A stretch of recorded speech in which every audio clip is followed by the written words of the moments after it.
말씀은 마태복음 4장 1절부터 11절까지입니다. 제가 봉독하겠습니다. 그때 예수께서 성령에게 이끌려 마귀에게 시험을 받으러 광야로 가사 40일을 밤낮으로 금식하신 후에 들으신지라. 시험하는 자가 예수께 나와서 이르되 내가 만일 하나님의 아들이거든 명하여 이 돌들로 떡덩이가 되게 하라.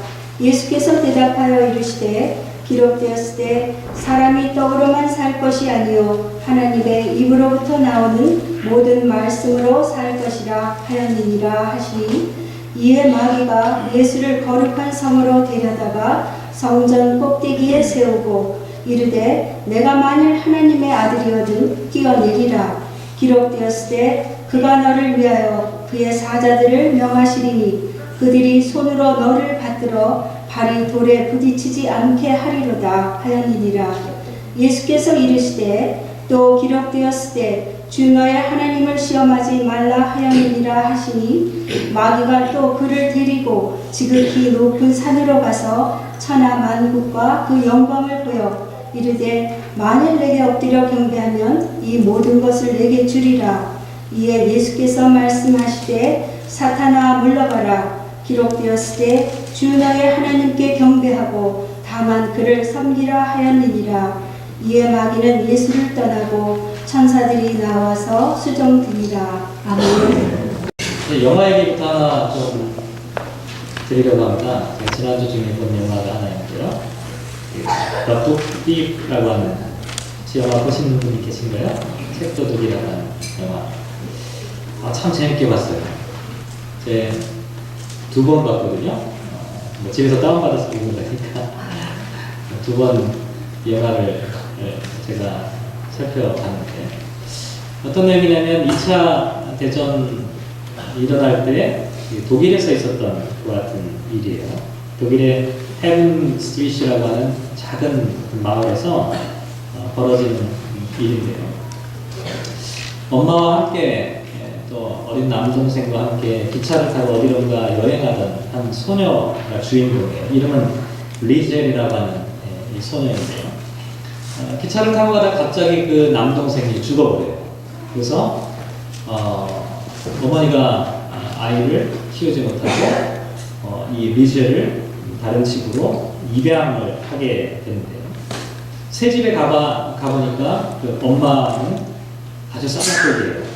그래서 막 소리 지르고 남편에게도 막 그 화를 내고 다혈질해 그런 새 엄마였고, 아빠는 참 부드럽고 다정다감한 그런 새 아버지였는데, 리젤이라고 하는 이 어린 소녀는 아직까지 글을 읽을 수 없고 쓸 수 없는 그런 소녀였어요. 그러니까 아마 공부를 제대로 못한 것 같아요. 그래서 학교를 가서 다른 친구들한테 놀림을 당하기도 하고, 뭐 그렇게 이제 입양 생활을 시작을 하게 되거든요. 전쟁이 깊어지면서 어느 날 그 집에 한 손님이 찾아오게 돼요. 그 손님이 누구냐면 유대인 청년 막스라고 하는 청년이 찾아오는 거예요. 숨어 들어온 거죠. 독일인의 집에 유대인 청년이 들어온 거예요. 그때부터 이 집안은 아주 긴장감 넘치는 그런 생활을 하게 됩니다. 왜냐하면 유대인 청년이 그 집에 숨어 있으니까 발각되면 큰일 나잖아요. 그래서 조심하고 노심초사하는 그런 상황인데, 왜 이 청년을 보호하게 되었냐면, 양아버지, 이 아버지가 예전에 전쟁에 나갔을 때 그 막스의 아버지가 목숨을 던져서 그 양아버지를 구해준 일이 있어요. 그래서 그 은혜를 갚기 위해서 내가 당신의 가족들을 어떻게 해서든지 보호하겠다, 그런 약속을 했다고 해요.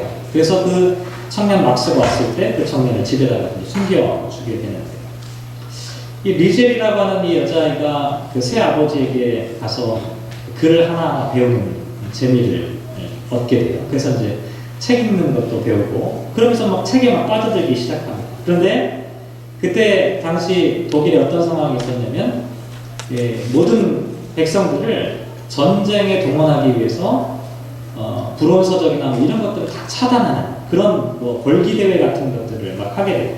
그래서 책들을 막 그 광장 한복판에 모아놓고 다 태워버리는 그런 걸기대회를 하게 되는데, 책을 너무나 사랑하고 책을 읽고 싶었던 이 뮤젤이 끝까지 남아가지고 책 한 권을 살짝 거기서 타다나는 거를 집어오게 돼요. 근데 이 광경을 누가 보게 되냐면 그 마을의 시장 부인이 차에서 남편을 기다리다가 그 광경을 목격하게 돼요. 이게 다 연결고리가 있는데요. 이 뮤젤이라고 하는 이 친구의 어머니는 남편이 그 독일 나치당에 가입하지 않으니까 일거리가 없는 거예요. 그래서 일을 하기 위해서 어떻게 했냐면 빨래를 하고 있었는데, 그 빨래를 하는 사람 중에 하나가 누구였냐면 바로 시장집에 빨래도 맡아서 하게 됐어요. 그래서 이제 리젤에게 이제 빨래를 배달을 시키는 심부름을 시키게 되는데, 자기 집에 빨랫감을 들고 온 그 아이가 리젤이라고 하는 것을 그 시장 부인이 알게 되는 거죠. 그래서 이제 리젤을 집에 들어오게 해서 책을 읽을 수 있도록, 마음껏 책을 읽을 수 있도록 이렇게 해주는 거죠. 왜 이 시장 부인이 그렇게 했냐면 자기 아들이 전쟁에 나가서 죽었는데 책을 너무너무 좋아했던 거예요. 그래서 그 기억이 나서 책을 사랑하는 리젤을 자기 집에 와서 그 아들이 읽던 책을 읽을 수 있도록 해주는 거죠. 근데 시장의 입장에서 보면은 이 아내의 행동이 너무나 싫은 거예요. 빨리 잊어야 되는데 계속해서 아들을 잊어버리지 못하니까 어떻게 해요? 리젤을 쫓아버리고 더 이상 빨래도 그 집에다 맡기지 않고 이렇게 이제 하게 되는 거죠. 네. 어쨌든 뭐 이런 과정을 쭉 지내다가 어떤 일이 벌어지냐면, 책을 너무나 좋아하는 이 리젤, 막스가 그 사실을 알고 리젤에게 일기장을 선물하게 돼요. 네가 글을 써봐라. 너의 이야기를, 너의 스토리를 한번 만들어봐라. 그러면서 이제 리젤과 그 삼촌 같은 그 막스와 함께 아름답고 행복한 시간들을 막 지내고 있는데, 숨어 지내고 있던 막스가 갑자기 깊은 병에 들게 되는 거죠. 그래서 리젤이 할 수 있는 것은 다른 게 없었어요. 막스에게 이야기를 들려주고 싶었던 거죠. 그래서 집에 있는 책을 하나씩 다 구해가지고 다 책을 읽어줘요. 근데 집에 뭐 책이 별로 없으면 어떻게 돼요? 뭘 생각했냐면 그 시장집에 있었던 그 책을 생각하게 돼요. 그래서 몰래 시장집에 들어가서 그 책을 훔쳐오기 시작하는 거예요. 그게 이제 그래서 영화의 이름이 북디프라고 하는 그런 제목을 갖게 되었는데, 어쨌든 책을 훔쳐와서 그 깊은 병에 빠져있는 그 막스를 위해서 그 이야기를 하나씩 계속해서 읽어주는 그런 이야기를 하게 돼요. 그런데 어느 날 어떤 일이 벌어지냐면, 동네 사람 중에 하나가 비밀 경찰에 의해서 원래 출신이 유대인이었다라고 하는 게 밝혀져서 체포되는 그런 상황이 벌어지게 돼요. 그때 리젤의 양아버지가 그 광경을 목격하면서 그걸 말리게 되는 거죠. 그러니까 어떻게 돼요? 비밀 경찰이 게슈타포가 이름을 적어갔어요. 그리고 난 다음에 이 아버지가 자책하는 거예요. 내가 쓸데없이 나서서 우리 집안에 큰 어려움, 나뿐만 아니라 또 이 막스의 신변도 위험해지는 그런 상황을 경험하게 되는 거죠. 그래서 어떻게 하면 좋을까 막 고민하게 돼요. 그래서 머리를 쥐어뜯으면서 거기 보면 이런 대사가 나와요. 우리가 그동안 한 2년 정도 이 청년을 지하실에다가 숨겼었는데, 지금까지 우리가 해온 일이 과연 무슨 의미가 있을까? 이제 리젤과 같이 앉아있으면서 그런 얘기를 아버지가 하게 되는 거죠. 우리가 도대체 무슨 일을, 이게 이렇게 한다고 해서 세상이 바뀌는 것도 아니고 우리가 무엇 때문에 이런 일을 했을까? 그러자 리젤이 이렇게 대답을 해요. 아빠, 사람이라면 누구나 그렇게 했을 거예요. 사람이라면. 그렇게 대답하는 장면이 그 영화 가운데 나와요.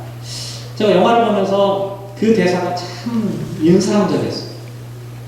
우리가 그동안 이렇게 해온 것이 과연 무슨 소용이 있겠느냐? 사람이라면 그렇게 했을 거예요. 사람이라면. 어떤 사람이라도 진정한 사람이라면 그렇게 했을 겁니다. 오늘 이야기는 사실 그 이야기를 생각해 보려고. 전쟁통의 사람들은 왜 사람다운 삶을 살지 못했을까요? 유대인들을 처참하게 죽이는 그 살육의 현장에서 왜 독일 사람들은 사람다운 삶을 살지 못했던 걸까요? 아니, 좀 다르게 한번 질문 드려볼게요. 오늘 저와 여러분은 사람다운 삶을 살고 계시나요? 우리는 정말 인간다운, 사람다운 삶을 누리며 살고 있습니다. 아니, 또 다른 질문을 한번 드려볼게요. 그러면 도대체 사람다운 삶을 산다는 것은 도대체 무엇일까요? 오늘 본문에 나와 있는 이야기를 통해서 한번 생각해 볼 텐데, 제가 이 영화를 보고 오늘 본문에 있는 이야기, 사실은 오늘 본문이 네 가지 본문을 다 우리가 한번 생각해 보려고요. 네 가지 본문이 뭐냐면 창세기 2장에 나와 있는 선악과에 대한 이야기, 하나님께서 선악과를 가르쳐 주시는 이야기 창세기 2장에 나와 있고요. 또 하나는 뭐냐면 시편 32편에 나와 있는 다윗의 시, 다윗이 밧세바와 우리아를 죽이고 난 다음에 참회하는 마음으로 썼던 시가 시편 32편이에요. 그리고 로마서 5장에 나와 있는 말씀, 로마서 5장에 나와 있는 말씀은 뭐냐면 한 사람 아담으로부터 죄가 시작되었고 한 사람 예수님을 통하여 구원과 생명이 시작되었다라고 하는 말씀이 로마서 5장에 기록되어 있어요. 이 세 개의 본문과 우리가 함께 읽은 마태복음 4장에 나와 있는 예수님께서 시험당하신 이 사건들을 함께 생각해 보면서 도대체 사람다운 사람이라는 것이 어떤 것인지 한번 생각을 좀 해보려고 합니다. 먼저 마태복음 4장 1절, 2절을 다시 한번 같이 읽어봤으면 좋겠는데요. 1절과 2절 말씀 같이 한번 읽어보죠. 시작. 그때 예수께서 성령에게 이끌려 마귀에게 시험을 받으러 광야로 가사 40일을 밤낮으로 금식하신 후에 줄이신지라. 전통적으로 사순절 첫 번째 주일이 되면 꼭 이 말씀을 낭독하게 되어 있어요. 이게 교회의 어떤 허리된 전통이에요. 사순절이 시작되는 첫 번째 주일에는 늘 예수님께서 시험당하신 이 사건을 봉독하고 설교한 것이 교회 관습이에요. 근데 예수님께서 여기서 보면 어떻게 하셨어요? 40일을 금식하셨어요. 사순절도 뭐예요? 40일이잖아요. 사순, 우리가 초순, 중순 이렇게 얘기하잖아요. 이 순이라고 하는 건 10을 나타내요. 10을 나타내는 달이에요. 초순은 한 달의 앞부분 열흘, 중순은 중간의 열흘. 사순이라고 하는 것은 그래서 40일을 얘기해요. 40일의 금식 연관 있잖아요. 그래서 많은 사람들이 이 사순절이 되면 금식을 해요. 혹시 우리 교회 사순절을 생각하면서 금식을 시작하신 분이 계신지 모르겠어요. 계셨으면 좀 좋겠는데. 근데 40일을 다 하려니까 엄두가 안 나잖아요. 그래서 보통 어떻게 해요? 40일에 아침이나 점심이나 저녁 한 끼를 골라서 금식하는 분들 참 많이 있어요. 근데 문제는 뭐냐면 이 이야기의 핵심은 예수님께서 40일 동안 금식하셨으니까 우리도 금식하면 어떻게 돼요? 잘못하면 죽어요. 저는 그런 사람들 실제로 봤어요. 예수님이 40일 금식하셨으니까 우리도 한번 40일. 그렇게 40일 금식하시는 분이 또 있기도 있는데 이게 그런 분들은 보통 분이 아니고 잘못하면 죽어요. 그래서 이 40일 금식하신 예수님의 사건을 우리가 보통 어떻게 생각하냐면 아무나 흉내낼 수 없는 예수님의 신성을 나타낸다. 그렇잖아요. 예수님은 40일이나 금식하시고 어떻게 했어요? 마귀가 유혹할 때도 끄떡 안 하셨어요. 우리는 한 3일만 굶어보세요. 마귀가 아니라 그냥 누가 유혹해도 금방 넘어갈 텐데 예수님은 40일을 금식하셨음에도 불구하고 흔들림 없었어요. 그러니까 이건 분명히 예수님의 신성을 나타낸다. 예수님의 특별한 초인적인 그와 같은 능력을 나타낸다. 이렇게 생각해요. 그래서 저는 말씀을 묵상하면서 그런 생각했어요. 이 말씀이야말로 예수님의 신성이 아니라 예수님의 인성을 나타낸다. 예수님께서 가장 인간다운 삶의 현장 가운데 있다는 것을 보여준다, 이런 생각이 들었어요. 왜냐하면 예수님께서 지금 머무셨던 것이 어디예요? 광야이잖아요. 광야는 어떤 것이냐면 사실은 우리가 살아가는 인생 여정이 광야 같은 인생이에요. 그렇게 얘기하잖아요. 우리가 살아가고 있는 이 삶의 현장 자체가 사실은 광야라는 것입니다. 예수님은 그 광야에 머무셨어요. 아까도 말씀드렸지만 며칠이요? 40일 동안 머무셨어요. 그런데 40일이라고 하는 것은 단순한 40이 아니에요. 성경에서 40이라고 하는 숫자 제가 여러 번 말씀드렸는데요. 4라고 하는 숫자는 땅의 숫자라고 말씀드렸어요. 동서남북 땅의 숫자.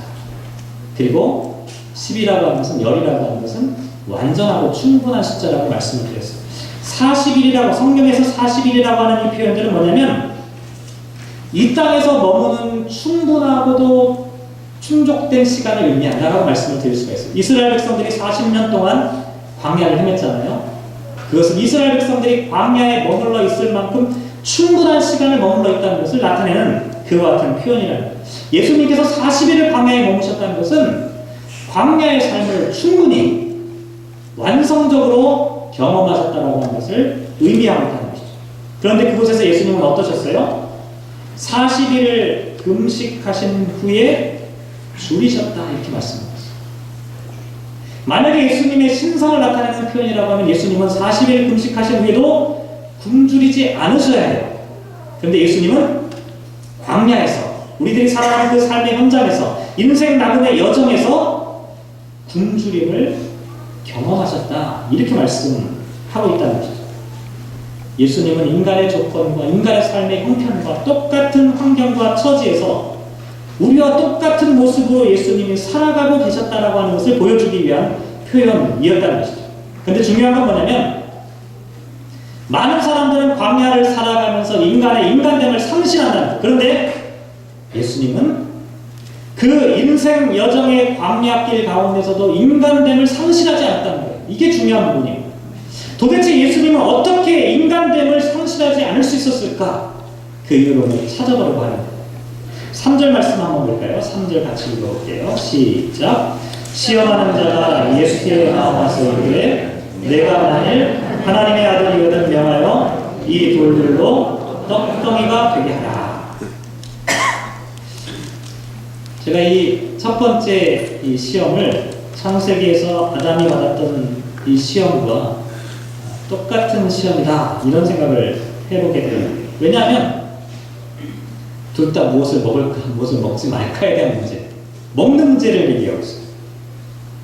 둘 다 또 굶주린 상태다 이런 생각이 들었어요. 물론 아담은 뭐 육신적인 굶주림은 없었어요. 그런데 아담은 어떤 굶주림이 있었냐면 자기 인간의 한계를 극복하고 초월하고 싶은 그 욕망에 굶주린 사람이었어요. 아담은 그와 같은 굶주린 상태에 있었어요. 근데 제가 오늘 이 첫 번째 이야기를 통해서 우리가 생각해보면서 늘 염두에 둘 건 뭐냐면 이 말씀을 자칫 오해해서 우리가 이 땅을 살아가면서 육신적으로 먹고 살아가는 문제가 별로 중요하지 않으니까 이거는 내팽개치고 그저 영적인 하나님의 말씀에만 집중해야 한다 이렇게만 생각하면 사실 이 본문을 오해합니다. 중요한 건 뭐냐면 먹고 사는 문제가 사실 중요해요. 하나님께서도 동산 나무의 실과를 아담에게 먹으라 이렇게 말씀하셨어요. 먹어야 살 수 있기 때문에 그래요. 예수님께서도 뭐라고 말씀하셨어요? 사람이 떡으로만 살 것이 아니오라고 말씀하셨어요. 이건 무슨 얘기냐면 떡으로 먹고 살아야 한다는 것을 기본적으로 전제하고 있다는 것이죠. 하나님과 예수님께서 너희들에게는 먹는 게 다 필요 없으니까 그런 거 신경 쓰지 말고 하나님 말씀만 생각해라 이런 말씀은 아니라는 거예요.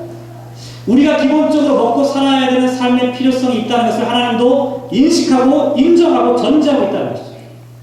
근데 오늘 본문에서 우리가 깊이 생각해 보아야 될 건 뭐냐면 이 두 이야기에서 공통점의 본질적인 공통점은 뭐냐면 뱀과 마귀가 모두 하나님이 될 수 있다라고 말하고 있다는 사실이에요. 창세기 3장 5절에 보면 아담에게 눈이 밝아져 하나님과 같이 되어 선악을 알게 될 것이다 이렇게 얘기했습니다. 눈이 밝아져 하나님처럼 될 것이다. 선악을 분별할 수 있는 전능함과 전지함을 갖게 될 것이다. 마태복음에서도 마귀가 돌을 떡으로 만들어 먹으라 이렇게 이야기했죠. 돌을 떡으로 만들 수 있는 것은 사람이 할 수 있는 일이 아니에요. 신적인 능력을 발휘하라고 하는 그 같은 이야기입니다.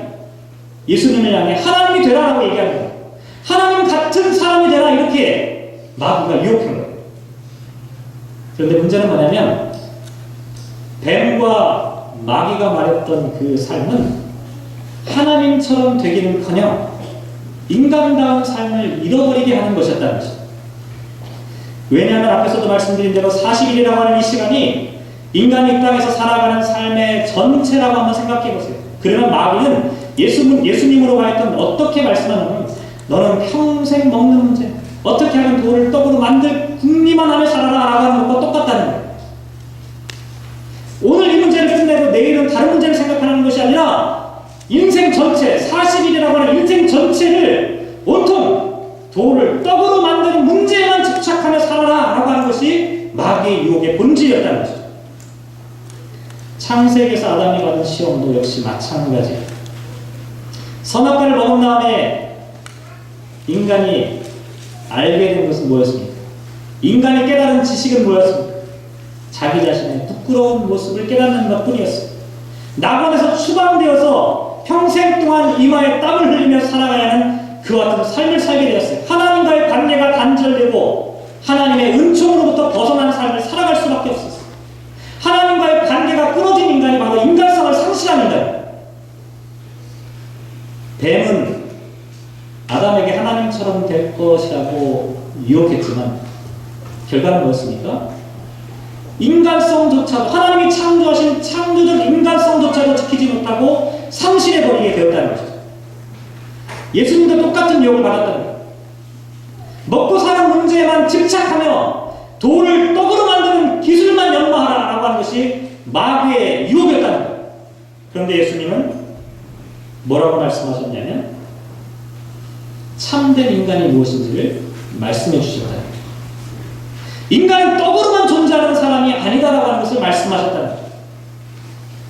인간다운 삶을 방해하고자 하는 마귀의 유혹을 이겨내고 인간은 하나님의 말씀으로 살아가는 것이 인간성의 본질이다라고 하는 것을 보여주셨다는 것이죠. 제가 오늘 여러분에게 이 설교를 드리면서 그런 생각했어요. 제가 첫 번째 설교의 첫 번째 이 유혹에서 중요한 것은 먹고 사는 문제가 중요하지 않다라는 것이 아니다.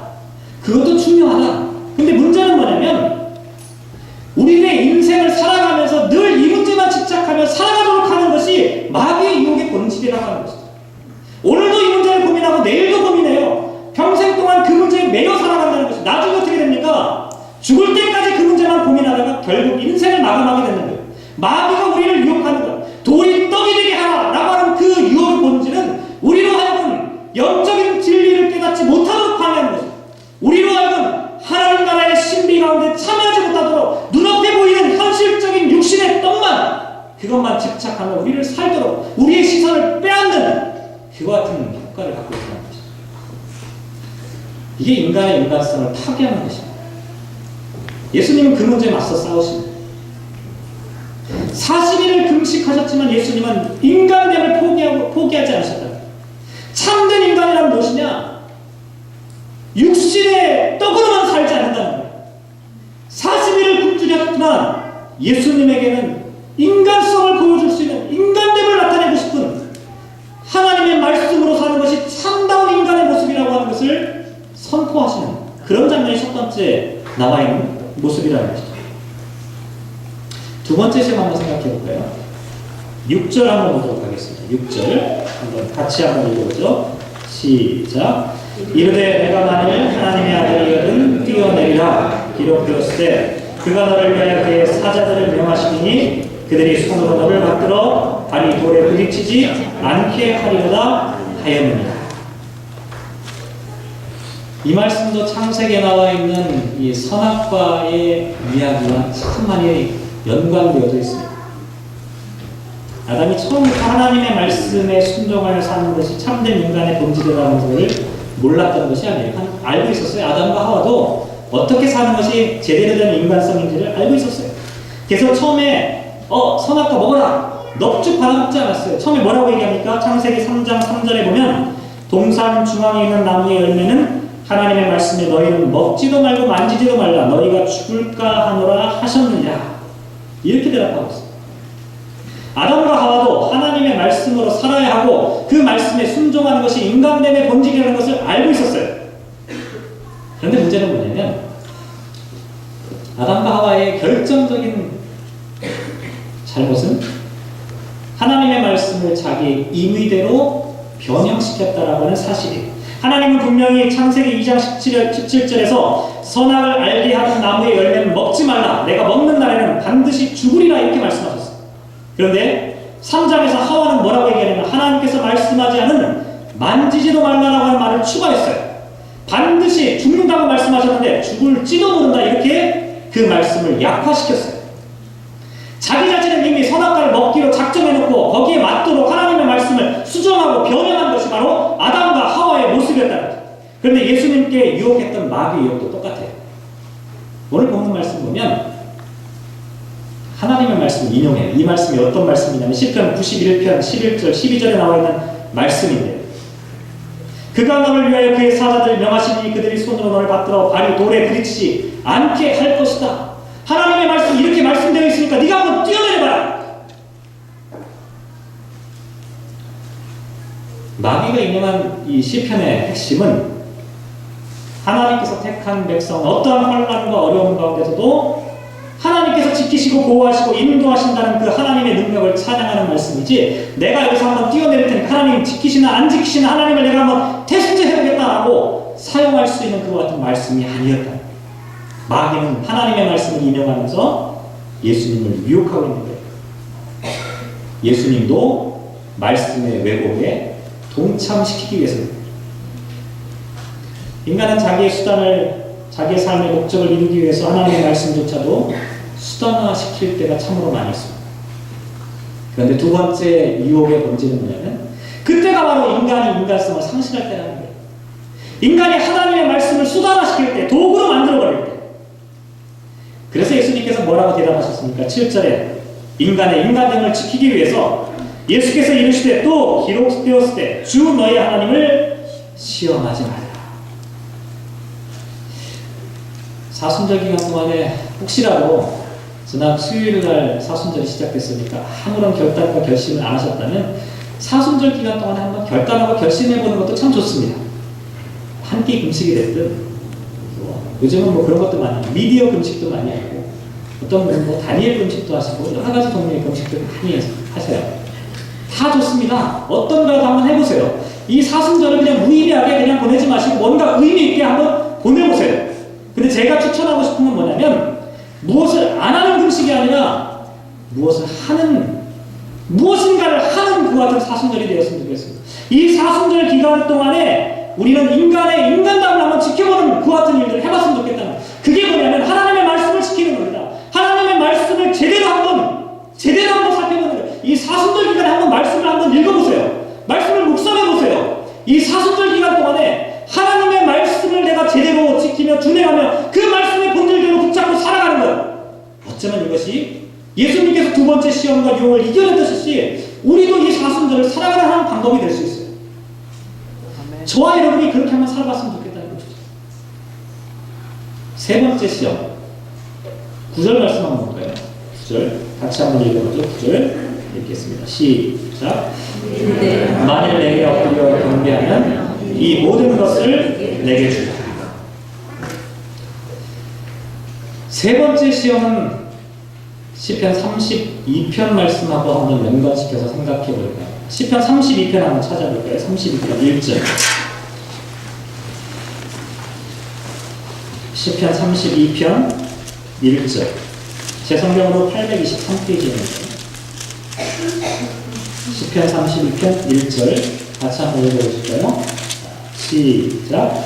허물의 사함을 받고 자신의 죄가 가려진 자는 복이 있다.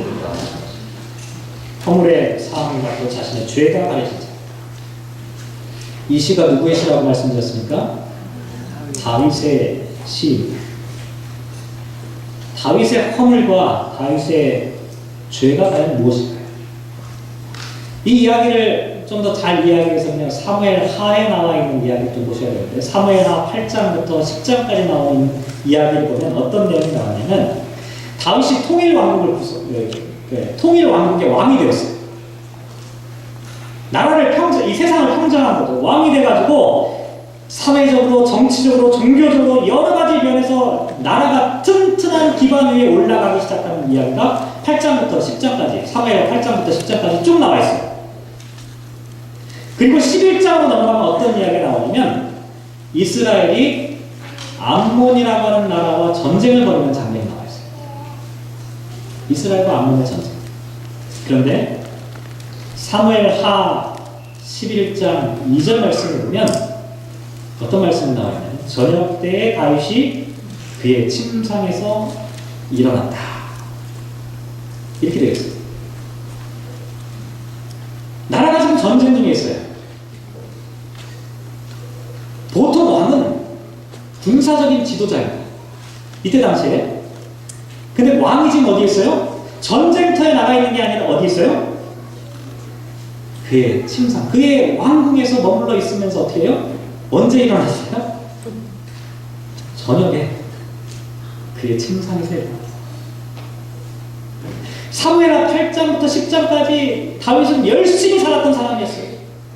헌신적으로 나라를 세우기 위해 최선을 다하며 살았던 모습이 그 앞에 나와 있는 이야기에 나와 있어요. 그런데 11장으로 들어가는 순간 어떤 이야기가 등장하냐면 다윗이 이제 왕이 된 거예요. 절대 권력을 갖게 되고 힘을 갖게 된 거예요. 전쟁터에 직접 나가지도 않아요. 밤늦게까지 쾌락에 빠져있다가 저녁에 되어서야 일어난 거예요. 그 저녁에 일어나가지고 무엇을 봤어요? 목욕하고 있는 밧세바를 본 거죠. 밧세바와 간음하게 됐어요. 간음이 발칵될까봐 어떻게 했어요? 그의 남편을 불러다가 작전을 짰지만 뜻대로 되지 않으니까 어떻게 했어요? 전방에 보내서 우리아를 죽게 했어요. 다윗은 최고 권력자가 되었어요. 왕이 되었어요. 세상을 통치하는 사람이 되었다는 것이죠. 그런데 다윗은 그 순간 인간성을 잃어버리기 시작합니다. 사람과 사람 사이의 관계가 지배의 관계로 변질되기 시작하면서 내 밑에 있는 사람은 인간으로 보여지지 않는 거예요. 인간을 인간으로 보지 못하니까 자기 자신도 사실은 인간이 아니고, 밧세바는 어떻게 보였냐면 욕망을 풀어주는 그와 같은 도구와 수단만 여겨지지 않는 거예요. 사람의 생명조차도, 자기 부하의 생명조차도 마음대로 죽일 수 있다고 생각하는 것이 그것이 인간인가요? 다윗은 왕이 된 후에 점점 하나님께 순종하는 다윗이 아니라 권력에 의해 인간성을 상실하는 사람이 되었다는 것이죠. 마귀가 예수님께 유혹하고자 했던 것이 바로 이와 같은 유혹이었어요. 세상 모든 것을 주겠다. 다시 말씀드리면 이런 거예요. 다윗처럼 세상의 모든 인간들을 마음껏 한번 지배해봐라. 예수님을 향한 유혹이었습니다. 인간이 인간성을 상실하기 가장 쉬운 것은 힘과 권력을 갖고 있을 때, 힘과 권력을 갖기 시작하는 순간 사람들은 하나님 앞에 자신의 연약함을 부여잡고 기도하는 존재가 아니라 자기 자신에 대한 착각과 망각 속에 빠져듭니다. 자기의 인간됨을 잃어버리고 사람들을 지배하고 통제하고 컨트롤하려고 하는 것이 그 타락한 인간의 본질이라고 하는 것입니다. 마귀가 예수님을 이렇게 유혹하려고 했던 것이죠. 세상 모든 것을 줄 테니 한번 그렇게 살아라. 그러자 예수님께서 이 유혹에 맞서서 뭐라고 말씀하시나요? 10절 말씀 같이 한번 읽어볼게요. 10절 읽겠습니다. 시작. 이에 예수께서 말씀하시되 사탄아 물러가라 기록되었을 때 주 너의 하나님께 경배하고 다만 그를 섬기라 하였느니라. 위대한 다윗조차도 이 세 번째 시험에 걸려 넘어졌다는 거예요. 근데 예수님은 어떠한 인간도 경배의 대상이 될 수 없고 오직 하나님만이 경배의 대상이라고 하는 사실을 말씀하고 있다는 것이죠. 사랑하는 성도 여러분, 저는 우리 교회 모든 성도들이 부자가 되셨으면 좋겠습니다. 또 우리 사랑하는 사람들이 높은 자리에 올라갔으면 좋겠어요. 그렇지만 사람 잡아먹는 부자가 되어서는 안 됩니다. 높은 자리에 올라가서 가장 겸손하게 살아갈 수 있는 사람이 되어야 합니다. 그렇지 않으면 그것은 유혹에 넘어가는 거예요. 마귀의 세 번째 유혹에 철저하게 파괴되는, 인간성이 파괴되고 상실되는 것이 바로 그와 같은 모습입니다.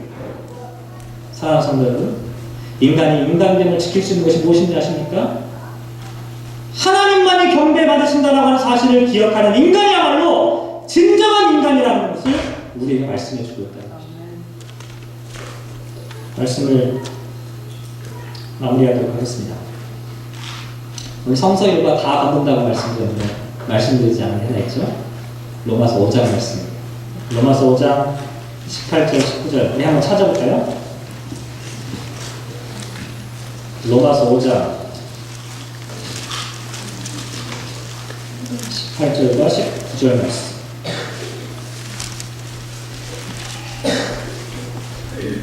같이 한번 읽겠습니다. 시작. 그런즉 한 범죄로 많은 사람이 정죄에 이르는 것 같이 한 의로운 행위로 말미암아 많은 사람이 의롭다 하심이로다 생명에 이르렀느니라. 한 사람이 순종하지 아니하므로 많은 사람이 죄인이 된 것 같이 한 사람이 순종하심으로 많은 사람이 의인이 되리라. 아담 한 사람의 삶이 정죄와 심판에 이르게 하였다면 예수님의 삶은 생명과 의를 이루셨다는 그 같은 말씀이죠. 다시 말씀드려서 아담은 인간의 삶을 잃어버린 첫 번째 사람이었지만 예수님은 잃어버린 인간됨을 회복하신 첫 번째 분이었다는 것이죠. 아멘. 말씀을 묵상하면 그런 생각이 있어요. 마태복음 4장에 나와 있는 이 말씀은 예수님께서 마귀에게 시험 받으시는 사건이면서 동시에 인간에 대한 인권 선언입니다. 인간이 도대체 어떤 존재일까? 어떤 인간이 인간다운 인간일까? 사순절 참된 인간으로 살아가신 예수님.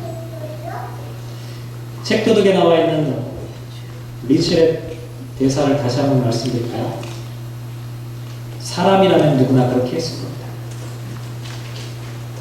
저는 그 이야기에 한마디 더 붙이고 싶어요. 참된 사람이라면 떡으로만 살지 않았을 것입니다. 하나님의 말씀을 양식으로 살기만 합니다. 참된 사람이라면 말씀을 수단으로 여기지 않습니다. 말씀 앞에 겸손하게 살아갈 것입니다. 참된 사람이라면 사람에게 지배받지도 않고 사람을 지배하지도 않습니다. 오직 하나님만을 찬양할 뿐입니다. 사랑입니다. 이 사순절 참된 사람으로 살아가시는 저와 여러분이시기를 주님의 이름으로 기원합니다.